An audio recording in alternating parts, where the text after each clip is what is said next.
और बारिश जो है वो लगातार यहाँ पर जारी है, लेकिन ये हटने को तैयार नहीं। ये सबकी साझा लड़ाई है और ये लड़ाई शुरू जरूर धर्मेंद्र प्रधान के इस्तीफे की मांग के साथ हो रही है, लेकिन इसका अंतिम चरण तो भाजपा आरएसएस को देश से उखाड़ फेंकना ही होगा। दोस्तों नमस्कार, आप सभी का बहुत बहुत स्वागत है। ये तस्वीरें दिल्ली के जंतर मंतर की हैं। दिल्ली के जंतर मंतर पर बारिश शुरू हो गई है। बारिश के साथ साथ हवाएं भी थोड़ी बहुत चलने लगी हैं, लेकिन जो प्रदर्शनकारी हैं, जो कॉकरोच जनता पार्टी का प्रदर्शन चल रहा है, वो यहाँ पर डटे हुए हैं, वो यहाँ से हटने को तैयार नहीं है। ये तस्वीरें आप देख सकते हैं, जो है यहाँ पर डफली बजाई जा रही है और ये इनका प्रदर्शन जो है वो लगातार जो है जारी है। आप देख सकते हैं किस तरीके से यहाँ पर पुलिस जो है वो भी जो बारिश से बचने के लिए अपना इंतज़ाम करके बैठी हुई है और बारिश जो है वो लगातार यहाँ पर जारी है, लेकिन ये हटने को तैयार नहीं। इनका कहना है कि जब तक धर्मेंद्र प्रधान का, शिक्षा मंत्री धर्मेंद्र प्रधान का इस्तीफा नहीं हो जाता, तब तक ये लोग प्रदर्शन करते रहेंगे। हमारे साथ अंजलि है। अंजलि, क्या कहोगे, आप लोग बारिश में भी डटे हुए हो? बिल्कुल, और इसीलिए डटे हुए हैं क्योंकि हम समझते हैं तमाम आंधी तूफान चाहे कुछ भी हो जाए, यहाँ से अगर हमने एक जगह खाली की तो इन लोगों को लगेगा कि हम कमज़ोर हैं, इन लोगों को लगेगा कि हम इस मांग को लेकर सीरियस नहीं हैं और मजबूर हैं हम लोग लड़ने के लिए आंधी तूफान, बारिश में, तपती गर्मी में, हर तरह के ऐसे मौसम में। अब देखिए लगातार आज हमारे धरने का 5वां दिन है और आंधी तूफान बिजली का दूसरा दिन है, लेकिन हम टस से मस नहीं होंगे क्योंकि ये बात हमारे भविष्य की है, आने वाले कल की है। धर्मेंद्र प्रधान को गद्दी खाली करनी होगी, एनटीए को स्क्रैप करना होगा। धर्मेंद्र प्रधान का बयान आता है तो कहते हैं दहशतगर्दों की बी टीम है ये तो। बिल्कुल, और ये कहेंगे ही क्योंकि दहशतगर्दों की बी टीम, टेररिस्ट, आंदोलनजीवी, तमाम ऐसे शब्दों का प्रयोग ये सरकार बार बार एक आवाम जो लड़ती है सशक्त रूप से उसके खिलाफ करती रही है। किसान जब गोलबंद थे तो कहा गया खालिस्तानी है। देश में जब सीए एनआरसी का आंदोलन शाहीन बाग में महिलाएं लीड कर रही थी तो कहा गया पैसा लेकर बैठी हैं। लगातार हमने देखा इसी जंतर मंतर पर जब महिला पहलवान बैठी हुई थी तो उनको भी कहा गया कि कांग्रेस से फंडिंग है।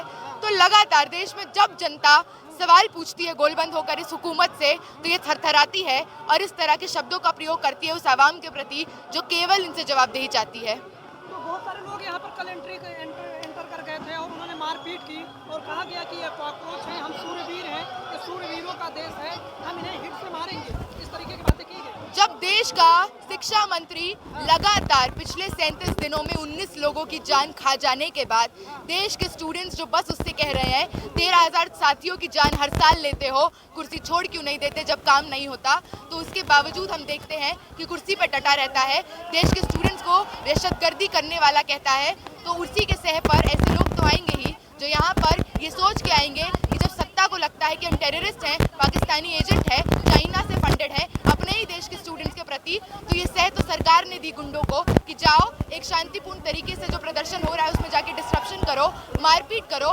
तो ये तमाम वो लोग हैं जो सरकार द्वारा फंडेड है कि ये सरकार डरती है गोलबंद जवानों से, इंसानों, तमाम लोगों से, चाहे वो किसान हो, महिलाएं हो, तो ये उनका डर दिखाती है। जब ये प्रचारित किया जा रहा है कि फंडिंग हो रही है, उसके बाद जो है आप लोग इंटरनेशनल हो, आपको क्या जनता समझ पा रही है?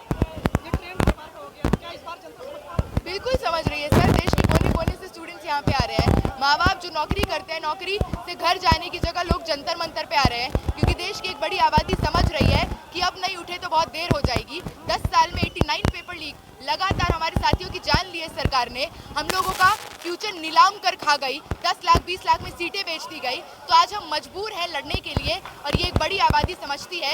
इसीलिए आपको दिखेगा कि ऐसे मौसम में भी हम लोग टिके हुए हैं क्योंकि हमको पता है कि इस जगह को खाली करना मतलब अपने फ्यूचर को खो देना। क्या ये आंदोलन और बढ़ेगा क्योंकि जाने माने टीचर पर प्रदर्शन को इसमें शामिल हुए हैं?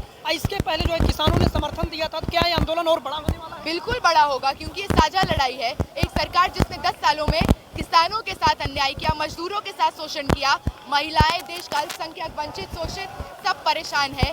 तो लगातार हम देखते हैं कि किस तरह से एक सरकार जिसने कसम खा ली है जन विरोधी नीतियां लागू करने की, उसके खिलाफ ये मुहिम है, सबकी साझा लड़ाई है। तो ये मोर्चा हम भी उम्मीद करते हैं और व्यापक रूप लेगा। 5 दिन हो गए, कानों तक जू नहीं रहेगी।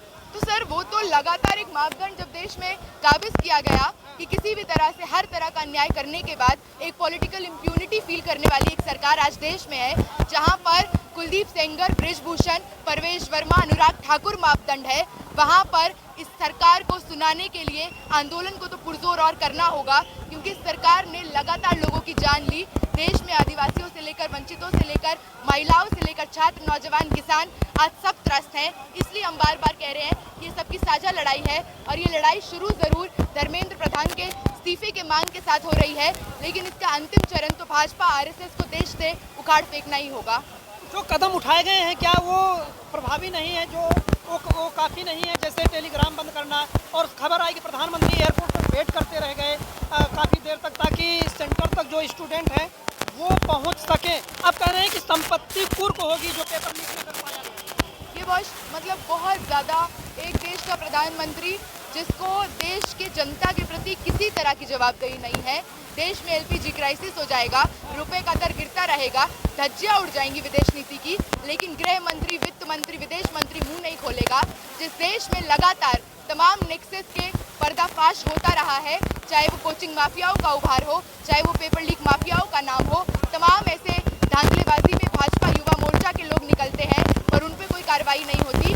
सख्त कार्रवाई और कॉग्निजेंस लेने की जगह सरकार तमाशा करती है, टेलीग्राम को बैन कर देती है, तो कभी कहती है जल थल वायु सारे सेनाओं को लगा दिया जाएगा क्वेश्चन पेपर पहुंचाने के लिए। कभी कहा जाता है कि देश में नीट का जब री एग्जाम होता है तो प्रधानमंत्री की दरियादिली देखिए कि एयरपोर्ट पर 45 मिनट रुक जाते हैं। इस प्रधानमंत्री की दरियादिली तब कब गई, तब कहाँ गई, जब देश में लगातार हर दिन 35 से 40 छात्र सुसाइड करते हैं। इस प्रधानमंत्री की दरियादिली तब कब गई, जब उसी दिन की सुबह ऐसे होती है कि 19 वर्षीय सना शेख जो हैदराबाद में नीट की परीक्षा की तैयारी कर रही थी, उसी दिन उन्होंने आत्महत्या की। लगातार इस देश में लोगों के अरमानों को कुचलकर जो सरकार आज कुर्सी में बैठी है वो हर तरह से देश विरोधी है, और हम तो कहते हैं असली दहशतगर्दी अगर कोई फैला रहा है तो वो भाजपा आरएसएस है।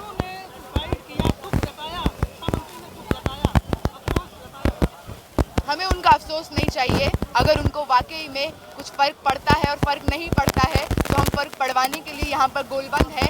हम इस्तीफे से कम में मानेंगे नहीं।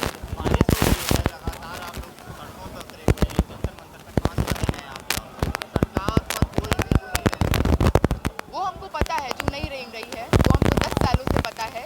लगातार जिस तरह से 10 साल में 89 से ज़्यादा पेपर लीक, लगातार जिस तरह से नॉर्मलाइज किया गया देश में धांधलेबाजी के मॉडल को, हमको ये पता है। इसीलिए अनिश्चितकालीन धरने का आज 5वां दिन है।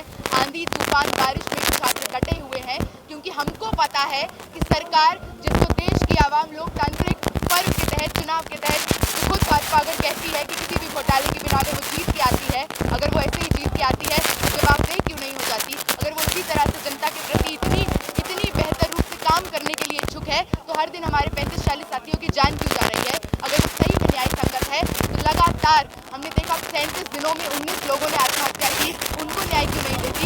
धर्मेंद्र प्रधान का इस्तीफा क्यों नहीं मांगती? तो आप नई चीज हो गई ना, आप लोग सरकार की नई चीज ला रहे हैं, इस्तीफा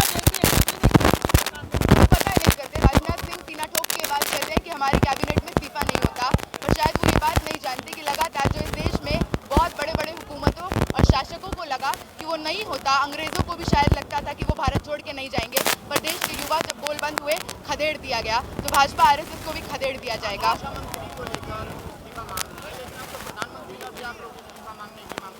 क्यों नहीं करेंगे? देश में 10 साल से ज़्यादा से जो इस सत्ता को, इस पूरे प्रशासन को चला रहा है, जो हर तरह से कहता है देश के डेमोक्रेसी में डीएनए है, विकसित भारत हो जाएगा। मोदी अगर चाह जाए तो रशिया यूक्रेन का वॉर रुकवा दे, लेकिन देश में पेपर लीक नहीं रुकता है तो वो निकम्मा शिक्षा मंत्री और वही निकम्मा प्रधानमंत्री जिसकी साठगांठ से आज शिक्षा प्रणाली की उड़ाई जा रही है, तो उसका इस्तीफा क्यों ना मांगा जाए?